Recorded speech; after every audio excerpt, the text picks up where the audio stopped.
My mother was my father's sugar baby. Every year he would hold her in his arms and promise, "Wait for me. Next year I'll marry you." He said it for 5 years. In the end, he married a woman from his own social circle instead. My mother never got the wedding she dreamed of. After that, she became unstable and cruel. She used me as a way to get my father's attention. "Go, call your father and tell him you're sick. Tell him to come see you." But my father only frowned and yelled at me. "You're already learning to lie from your mother at such a young age? Always haunting me like this. Disgusting." They blamed all the anger they had for each other on me. Later, my father's wife gave birth to a son. He became the perfect husband and father in everyone's eyes. My mother only grew worse. She hit me harder and harder, all just to make my father come look at her once. When I was 7, I fell down the stairs and broke my leg. I begged my mother to take me to the hospital. She slapped me hard across the face. "What are you pretending for? You fall once and suddenly your leg is broken? You're just like your irresponsible father. You were born to make me suffer." My father rushed over, but he only shoved my mother to the floor in irritation. "If you use this little bastard to fake being sick and trick me again, don't expect another cent from me." Their screams and sobs tangled together. I lay on the cold floor, slowly losing consciousness. This time, could they finally stop fighting? The shouting grew louder. My father shoved my mother to the floor. I forced myself through the pain and crawled toward him, grabbing the hem of his pants. "Dad, please stop fighting. I'm okay now." The next second, he kicked me away. My injured leg slammed into the furniture. The pain was so intense my vision went dark. I curled up, trembling on the floor. My father only glanced at me in disgust. "Stop pretending. When have you ever actually been sick? Every time we take you to the hospital, nothing's wrong." He turned to leave.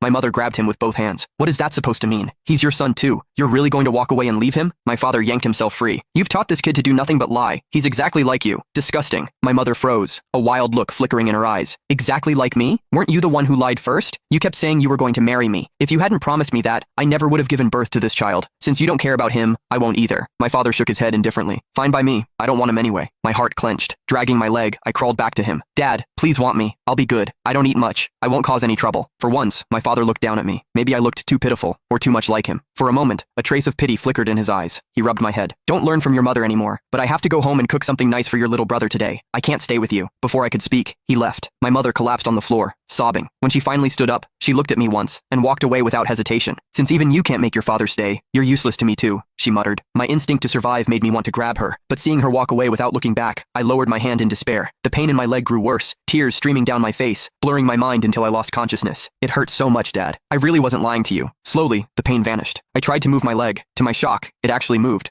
But when I turned around, I saw myself curled up on the floor, covered in injuries. That was when I realized I was already dead. I stared at my own body. My pant leg had ridden up, revealing the horrifying injury. Yet I didn't feel scared. Neither Mom nor Dad wanted me. Maybe death was the only way out. At least they wouldn't fight because of me anymore. Before I could look closer, a sudden force pulled me out of the room. When I opened my eyes again, I was watching Dad at the grocery store, picking out a rack of ribs and vegetables. Then he noticed a corner store had stocked a new batch of toy car models. He looked through them carefully, choosing 2 dark green models. A smile tugged at his mouth. "Henry's going to love these." I stared at the toy cars with envy. Ever since I could remember, I had never received a toy. I remembered when Mom took me shopping. I saw a toy car model I loved and begged for it.